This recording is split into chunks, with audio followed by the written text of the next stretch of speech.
ensuring that the safety of the people is very paramount. And so the Director General of Infantry will be a prepared press statement, after which will be followed by the Inspector General of Police, and will give a 3% and answer. Thank you. Now turn the floor over to the Director General. So hello to all and welcome. We would like to welcome the Honorable Director of Police here today for this all-important press release.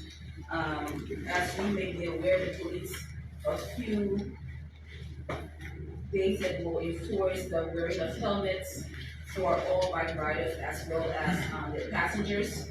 And due to that, we thought from the public health angle to put in some safeguards to ensure that these persons that are riding using the helmet, motorcyclists as well as passengers, are able to safely do that. So we have come up with a few technical requirements for us to be able to use the helmets safely.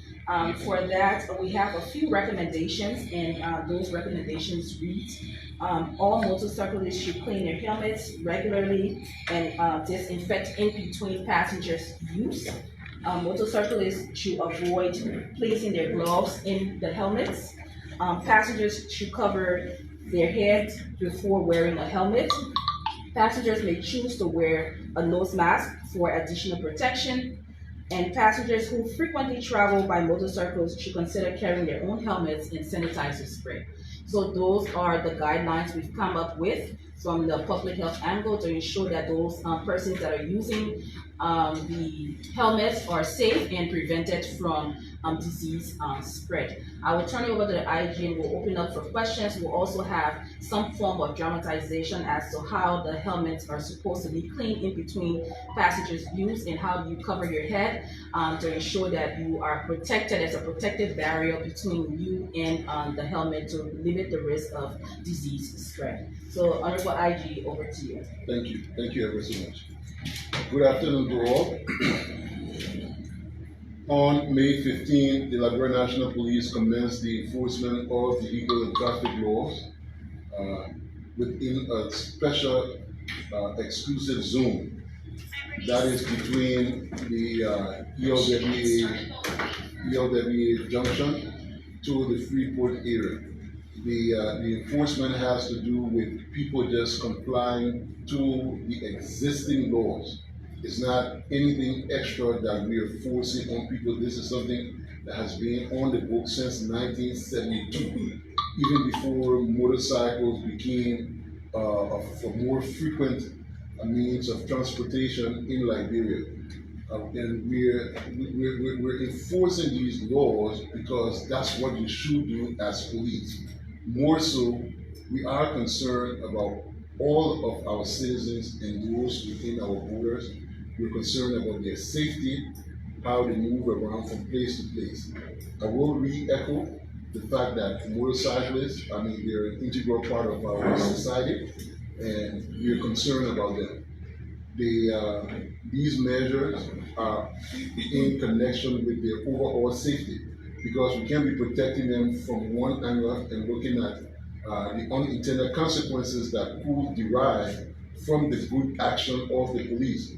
So the public health reached out to us with these concerns, which I believe are 100% legitimate, and we jump on and have accepted to work closely with Enfield in ensuring that we educate our people, because most of the people they might want to be compliant but may not even be aware of these measures that are needed to safeguard them further.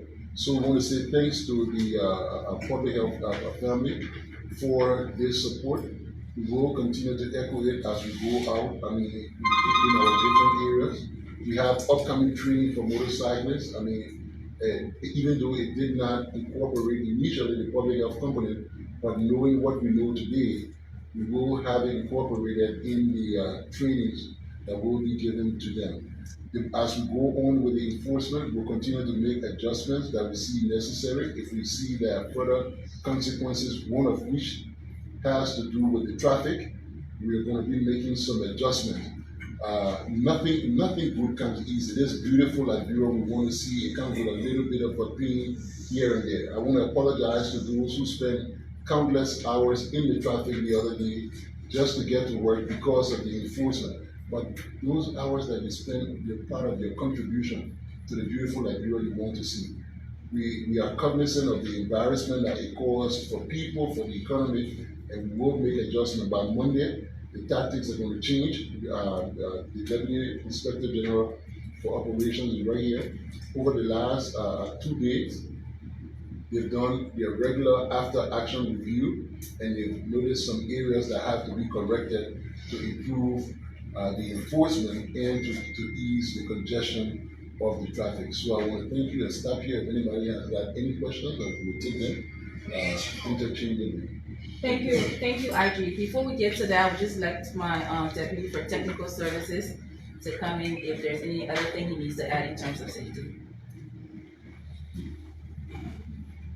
Well, basically, let me first commend the National Police for the bold step taken to safeguard the populations and to also recognize that from our end as a public health institute, we thought to be proactive to provide additional guidance from a health perspective, considering the potential public health risks for those who frequently travel by motorcycles, and also for motorcyclists who move around as a means of providing transportation for the population.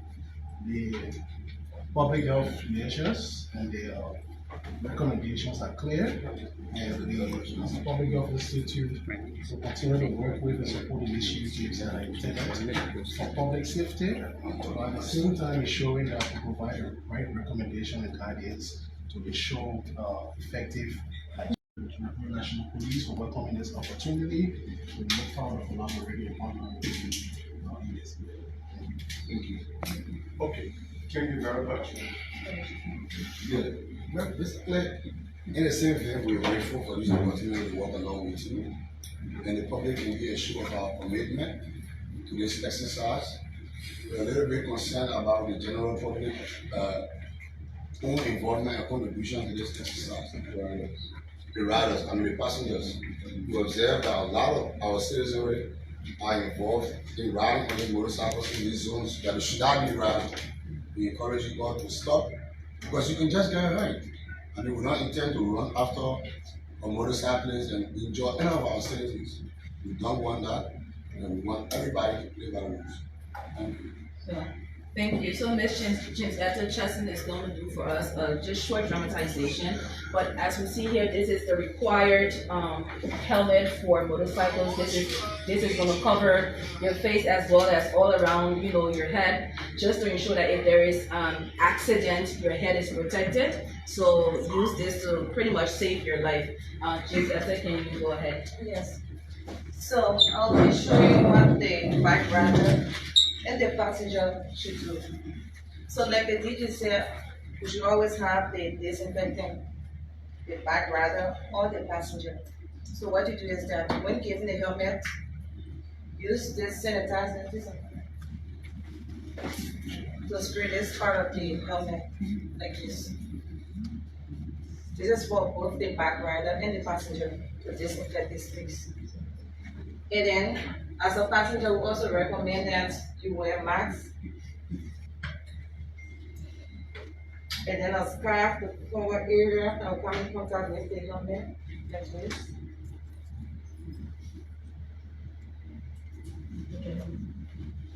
And then now you can, after disinfecting the helmet, now you can wear this.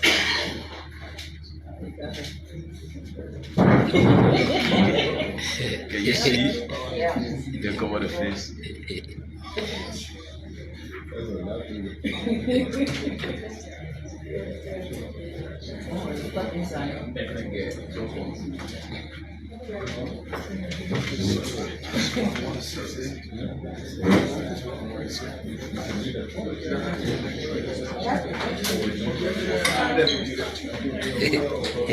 So the bananas, they know.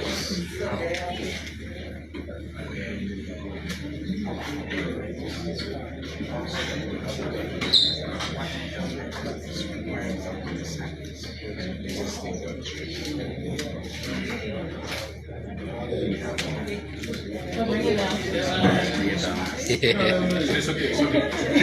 That's because she doesn't usually ride bike.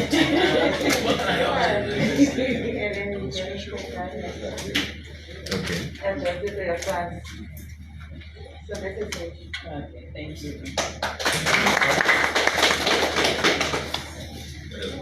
So what we'll be saying is like, do not get a bulky scarf. Get a very, a thinner scarf.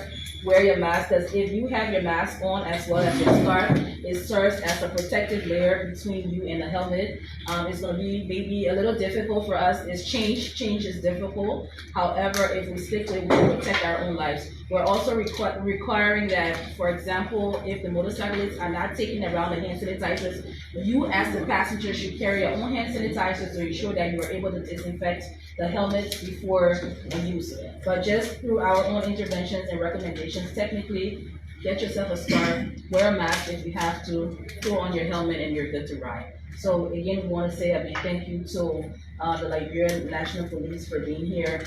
And on behalf of the National Public Health Institute of Liberia, sometime next week we will be donating or giving out about 50 pieces of helmets just to jumpstart some of the passengers and the availability to helmets, because I know maybe economically there could be some challenges. So we're looking to at least help in that regards, so that persons have access to helmets, and we can take the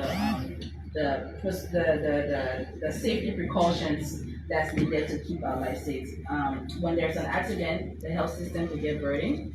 We all know that there's disease spread that will also burden the health system. So please, we're asking that all of us adhere to these requirements to keep ourselves safe and for the motorcyclists to keep our passengers safe. So for here, we'll also be branding most of our helmets that says Liberia, LNP, Liberia National Police, and the Enfield Safe.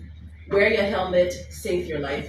Clean your helmet, guard your health. So that's the slogan. We're going to hope that you adhere to these recommendations to safeguard your health. Thank you so much.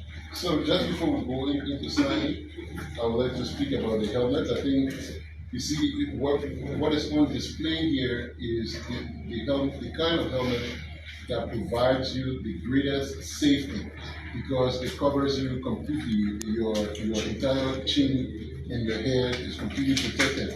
However, there are other helmets too that we are allowing, the ones with the open face, which, I mean, if you are wearing the open face helmet, I mean, you could, I mean, avoid. It's not as safe, but we will allow it as well, because the question keeps coming, what if we have open face helmet? And I think I would like to answer that.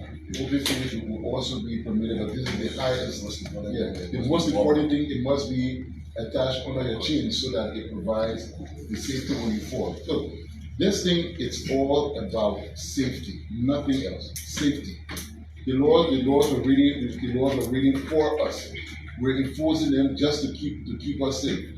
Since this enforcement started, we had within the special enforcement zone, we've had one fatal accident involving a rider and a passenger who were completely non-compliant with all of the regulations.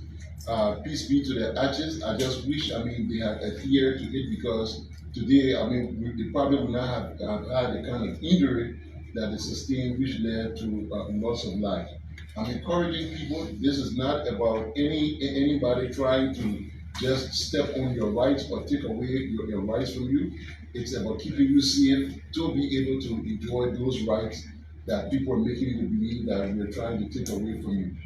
And to the passengers, please, please, please, the least you can do to help us in coming up with this beautiful Liberia you want to see is to make sure you're riding a bike that is fully compliant and have a helmet as well. We just coming here, we just passed a biker riding with 3 passengers, absolutely no helmet. We couldn't even go after them because of the safety of those people on the bike. So the violation now will be from the passengers. It's because of their safety we try not to enforce So if you all want this thing to work, you want to see, if you're Liberia, you want to see them, we ask you to please adhere. Because at some point in time, you might come in contact with officers trying to enforce, and you might get hurt in the process. We're trying our best to minimize any form of casualties in here. So the best we can do is please adhere to these protocols, and let's keep each and every one of us safe. Thank you very much. So the message is LNP and NPA still wear your helmet, save your life, clean your helmet, protect your head. So at this stage, we'll not turn to the media. You call your name, your institution, you ask a question. Yeah. Yeah. So, good afternoon. My name is Yan Tito, report for OKFN. Well, how could you respond to the perception about Mayu, since you are introducing another means how people can be safe? But the thing that, look, wearing the helmet, 2, 3, 4, 5 persons, and then not getting all of these things could create some sort of disease, as they think that doing so they could be affected. How could you respond to that? And going forward, would there be other recommendation that the NFIL can release to the public, especially with regards to more safety, now that you're introducing another one initially? Yes, thank you. Our Environmental Health Division will release some guidelines on how to clean your helmet. There's weekly cleaning, there's monthly cleaning, and the rest of it. However, there needs to be cleaning in between use of passengers. So if you're not cleaning between use of passengers, there's several options that we give. Wear your mask, protect yourself, as well as wear a hair covering. So it's either you're sanitizing in between use, you're wearing your mask as well as your hair covering, and we're also asking that passengers do take their own sanitizing spray just to be sure that the helmet is clean for your use. But most importantly, you can only, if you are a bike rider, if you know you ride bike most of the time, I think it's best as a passenger to procure your own helmet. So that way you're not worried about someone else's bodily fluid touching yours. You can have your own helmet, and whenever you're ready to ride, it should be safe and clean for your use. Yeah, my name is Edwin. I work for Front Page. I'm concerned about the recommendations that you just listed. The thing is, what if those recommendations are not adhered to by both the riders and the passenger? And you care to tell us what are some of the most common diseases or outbreaks that may occur when those recommendations are not adhered to? I'm going to throw that question to my deputy for technical services. All right. So, as we indicated earlier, the measure instituted by the Liberia National Police is very important for ensuring public safety. And when policies are instituted, there are positive impacts, which we all want to see. But there are times where, in fact, almost all policies, there are unintended consequences. And having identified the potential health risks from the institution and enforcement of this mandatory helmet use, NFIL has reached out to support the LNP efforts. And in that direction, we have outlined some specific recommendations to prevent or mitigate any potential health risks that may pose threat to passengers riding motorcycles. Yeah, I really don't want to get in the business of calling the name of diseases, but the message here is that there's a potential for infectious disease spread, and to mitigate that risk, these are the actions that we have followed. Thank you. Yes, we're gonna. My name is Ebuko, and I run for the environment people. Two concerns. One to NFIL. I'm concerned that I guess respond to that issue about those suffering from short breath or maybe asthma patient. And when I was viewing the lady doing the demonstration, she was struggling to place the helmet on her head and then putting the nose mask, putting a scarf on your head before the helmet. I can respond to that those that suffer from the issue of short breath, asthma patient. Secondly, to the LNP. Since the enforcement of this policy, the issue of citizens have been complaining about taxi driver taking more than 3 passengers to the bike. And then as well as increasing the transportation fare. The LNP took look in that direction because the enforcement took us a serious problem for the citizens that are leaving from Junction to Central Monrovia. So if we're talking about shortness of breath, like the IG said that he's allowing open face helmet, right? So that means you just have to have a head covering because that way you can have the sweat from the other person, touching your skin. So he's allowing open face helmet, so you wouldn't have that issue if you're using an open face helmet. So there's options. This is the appropriate helmet to really fully guard your head, but they're also giving an allowance for the open face one, so that will address persons that are suffering from shortness of breath. So I think that should address it. But we'll still encourage those persons using the open face helmet to still wear a hair covering to protect them from, as a protective layer between them and the helmet. So there is, the enforcement covers, like I said, the vehicle and traffic laws, and the tool in the front seat is a violation. So whenever the officers see that, people are immediately issuing tickets. We are seeing on social media complaints of people regarding fare. Nobody, if there's ever an instance where it's brought directly to our attention that someone complained a taxi driver, immediately we can intervene. But it's just people saying it back and forth. So we will have, I think our intelligence department yesterday, as part of our after action review, took this complaint on, and we're going to now start to check. I have people riding taxis back and forth to see if we can come across some of what they're talking about as it relates to the fares. So that too will include commerce into the conversation, so as to re-echo what the official fare or these distances are, and then once we know that, once we know the official fares, then we can now start to institute hold them to what the commerce has set forth for these areas. But we do have an obligation to see if that is true because we saw the numerous complaints about it. Well, my name is Augustine Octavius and I work for Pram FM. There are some government employees complaining of embarrassment as a result of the enforcement of this regulation. There are some back that are owned by government, they are coded, but the GSA is complaining of shortage of plates. How are you instructing your men to enforce this direction regarding government employees that are expressing difficulties at the end of your office?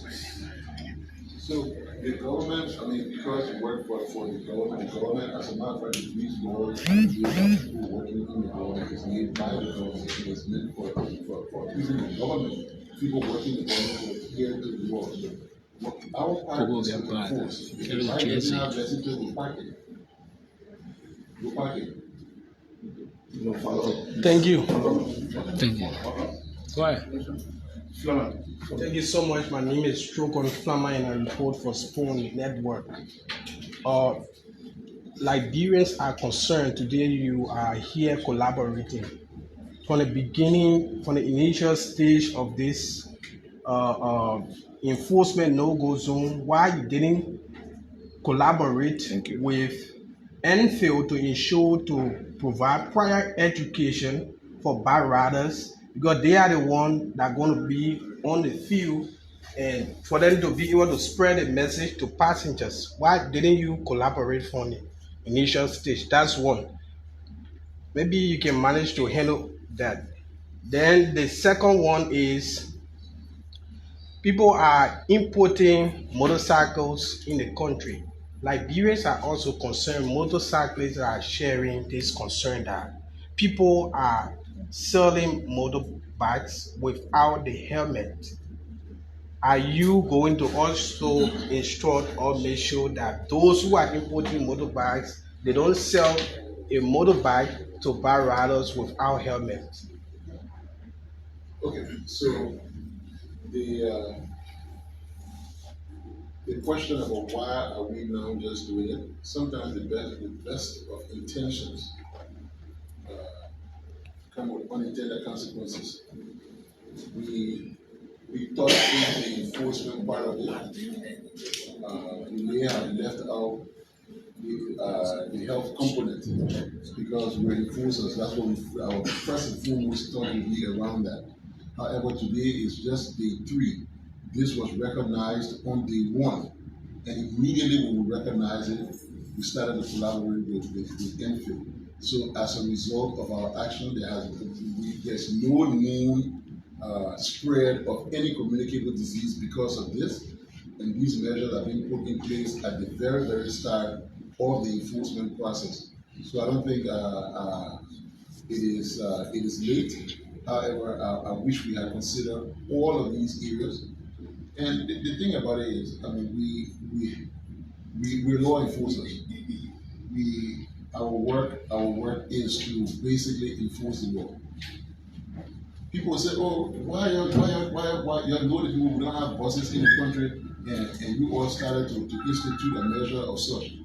If we wait for everybody to get their portion right, we will never start ours. And you all are going to measure our work based on what you see. You're not going to take into consideration that LNP did not start the enforcement because there were no buses. LNP did not start because Enfield didn't provide nose masks.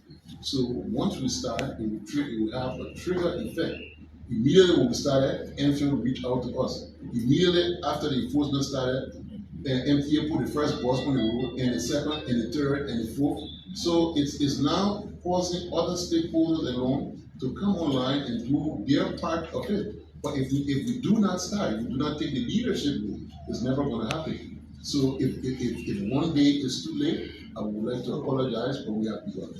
And the message is going out. As it relates to those who are selling motorcycles without helmet, if you go to buy a motorcycle, the complete package is the motorcycle and the helmet. So if for any reason you go there and they're not giving it to you, please report it to the police. Report that dealer to the police, and we'll go there and ensure that the necessary penalties are instituted. Just follow up.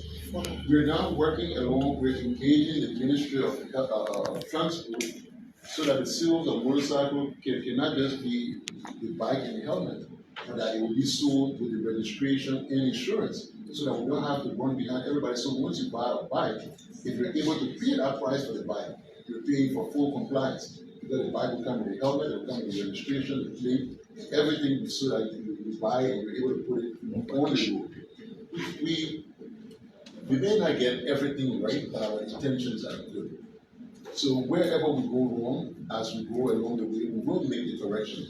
It is our hope that anything that is an oversight, it's our hope that it doesn't cause any problem before we're able to recognize it and correct it like we're doing here today. Yeah, so we'll take the last 3. So please. Yeah, quickly. My name is Andrew Gay. I work for State Radio. Omar Aji, can you put them respond to your case study based upon this measure to other African countries? Because people think that it's new. It's something like you just took it from the raw sky. So, can you tell the case to reference to that? Thank you. So this is not new to Liberia, right? This is being instituted as well as in Rwanda. The motorcyclists are doing the similar as well as passengers. If you go to Rwanda, you'll see most persons that wear bikes are carrying their own helmets, to be honest. But the bike rider, the rider also has a helmet just in case it's needed by the passenger. So we are not the first. There are other countries that are doing it as well. But I know that Rwanda has also instituted such measures. Okay, so we'll take 2 follow-up. Yeah, one from Mr. IG, Edwin again, are you concerned about your men standing to Furor intersection with ratting and stick beating motorcyclists who are in violation of the no-go zone? I'm concerned about my officers. We're using measures that are very less lethal.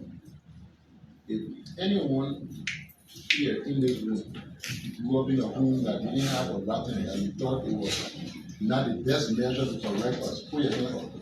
If you didn't have one ratting in your hand, put your hand up. If there's no ratting in your hand. What do you prefer to use? The iron baton that we bring from overseas, or the one that we use to correct ourselves in the look, this thing is meant for our own good. It's meant for our own good. We'll take the least lethal approach. And I believe the baton versus the rattan is more appropriate. And the rattan, but just so you know, the rattan is being incorporated into our use of force as an acceptable means of correction. So it's being placed amongst our equipment to use as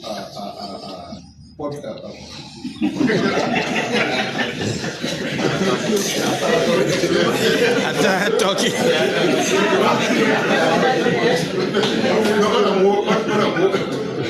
If you ask a question, it's going to be more serious.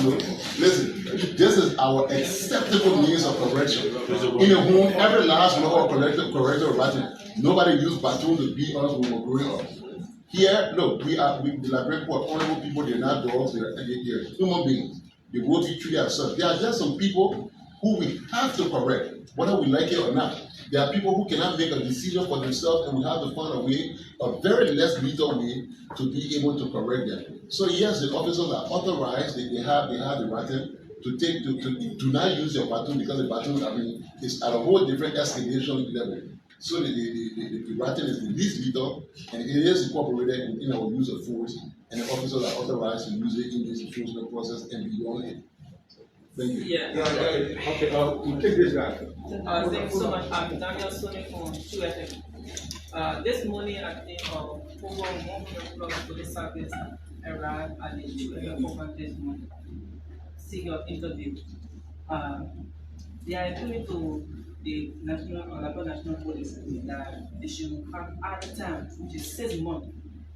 According to them, some of them are not prepared. So, and we asked them, they said that if the police cannot bring them 6 months, they will walk on the streets from now to Monday. So, what do you say to that?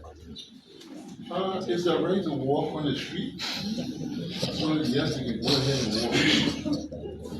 The laws were written in 1972. From 1972 to 2024, they will not be ready. Now you'll be ready later. We're not saying that you can't run everywhere at this point in time. We've taken up just a small portion of the country.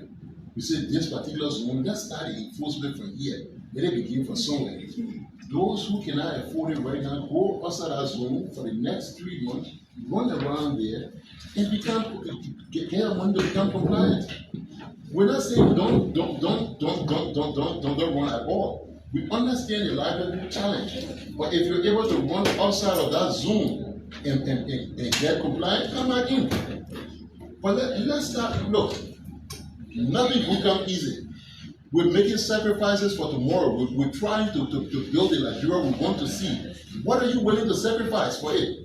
Or do we just expect that this Nigeria we want to see, one day will just drop from the sky and this beautiful place is going to be here? There will be pinches. So the traffic you're experiencing, those who cannot come in the zone right now because they're not compliant, they're not going to come. It's not going to be safe. I'm going to tell them they got a right to walk on the road. Let them come and walk on the road if they want to. And we're guiding walking on the road. And they should understand that that right is theirs and others have it. So others who are not a part of it will protect their rights as well. So this particular thing, you got the next 3 months, ride anywhere else you want to ride in the country, make your money, buy your insurance. Who pays for people's vehicles that get scratched by motorcycles? Do you know how many people just say, I get to go with God? God's the time with the amount of because they can't afford it. Yeah. The amount of people that have died from it. The amount of people that have died. Can we all see everybody thinking about? So right now, somebody championing this cause from the political standpoint, trying to gain some political point at the detriment of the people. This is bad. It has to stop. For us, you pay us to enforce the law. What you write is what we enforce. The good thing is when the vice president intervened, his intervention brought us exclusively to the enforcement of the law. First was saying, do not come in this zone. Whether you register or you do not register, just don't come here.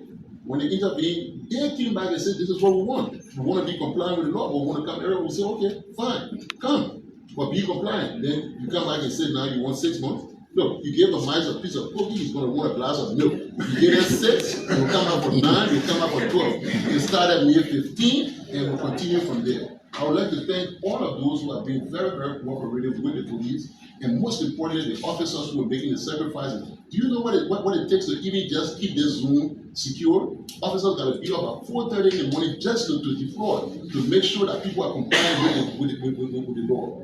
I want to thank I want to thank you, your team, and all of the officers out there. I want to say a big thanks to you all. Keep it up, and let's hold it. Look, this that bro want to see it will come around, and it will start from somewhere, and it begins here as far as enforcement is concerned. Come next month. Any vehicle entering a particular same zone we're talking about for motorcycle right now, you better be fully compliant as well, and not just registration. You come with 1 year left, you get ticket. You come with cross tier left, you get ticket. You park with one thing, will give you ticket. So this particular thing, enforcement will start from somewhere. It has to stop, my people. They're making them be lawless than that. They're beautiful like broker us want to see, we'll get something for it. So you just know that this will be the seclusive enforcement zone. You enter that particular zone from LNP junction to Freeport. Just know that you should build your P's and your Q's. The only thing that's limiting us right now is the ability to enforce. We need motorcycles, we need vehicles and stuff. So the more vehicles we have, the more motorcycles, the more ticket. You ride here, your TLF bus will follow you, will give you ticket. You got one signal left, will give you ticket. It's got to start from somewhere. Riding the road is a privilege, it's not a right.